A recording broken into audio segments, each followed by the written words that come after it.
In this video, I'm selecting 5 pens that I would buy today if I were starting a fountain pen collection from scratch and I had a budget of around $200 per pen. These are sort of going to be the everyday user type pens, but creating a full and rounded collection coming up. For this video, these are sort of like the 5 fountain pens I'd buy from scratch if I had to replace my collection.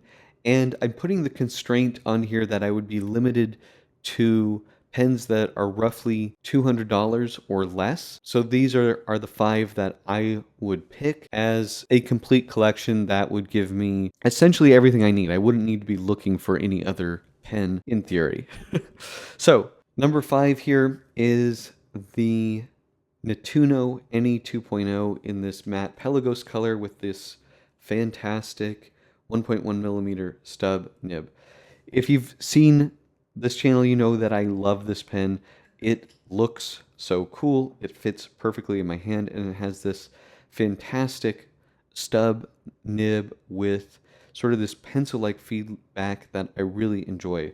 This gives you a sort of an Italian vibe here, full-size pen with a really nice stub. So that would be my number 5, under $200. Up next is the Kaweco Brass Sport. This pen was actually a very nice gift from a friend, and it sort of reignited my love of the sport. I like the brass one because it has a really nice weight to it. It feels really good quality. It patinas as you use it, and the nib options are excellent. You can get, double broad, you can get italic calligraphy nibs, you can get this like weird double tined or triple tined nib, and they now have clips and converters that actually fit these.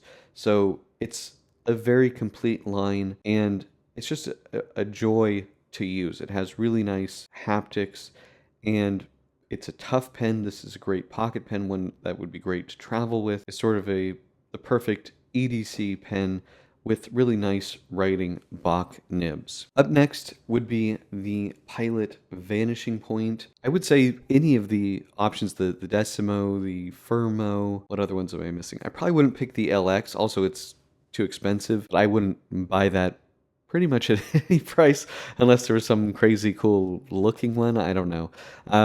But the original really is the best. This pen is a proper thoroughbred. Pilot has been making these and improving them since the 1960s.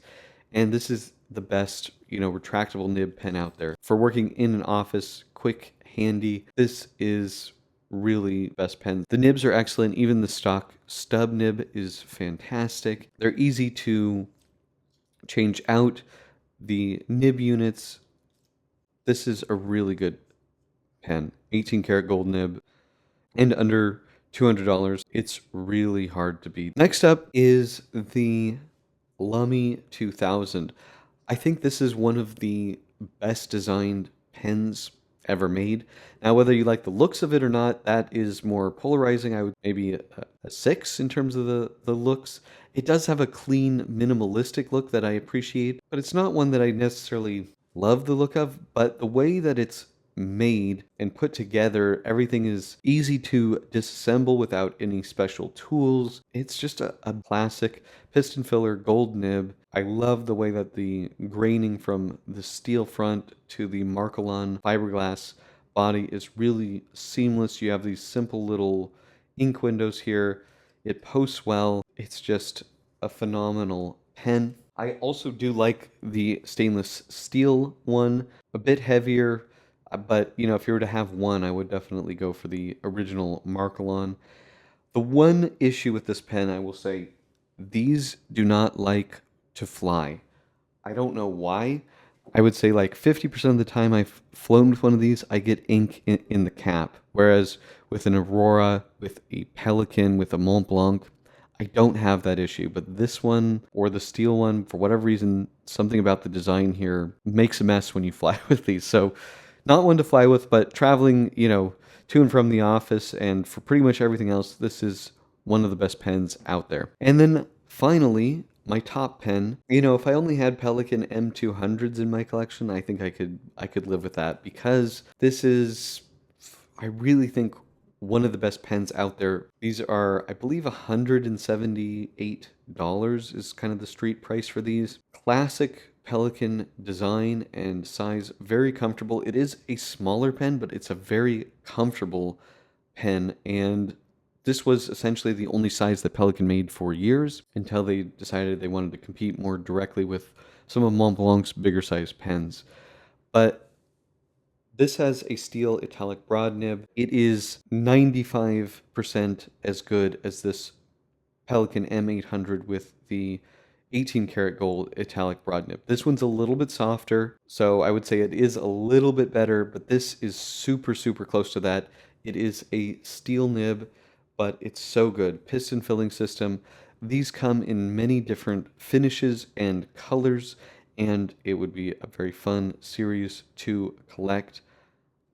I think under $200, this might be the best pen out there. You know, you have to like the looks of it. The Pelikan clip always gets me a little bit, but I absolutely love this pen, and getting that factory italic broad nib is really, really killer. These are the top 5 pens I would pick if I had to start from scratch today and I was limited to roughly $200 per pen. You really can't go wrong with any of these, especially these top 3. I mean, if you just had these 3 pens, you could be done.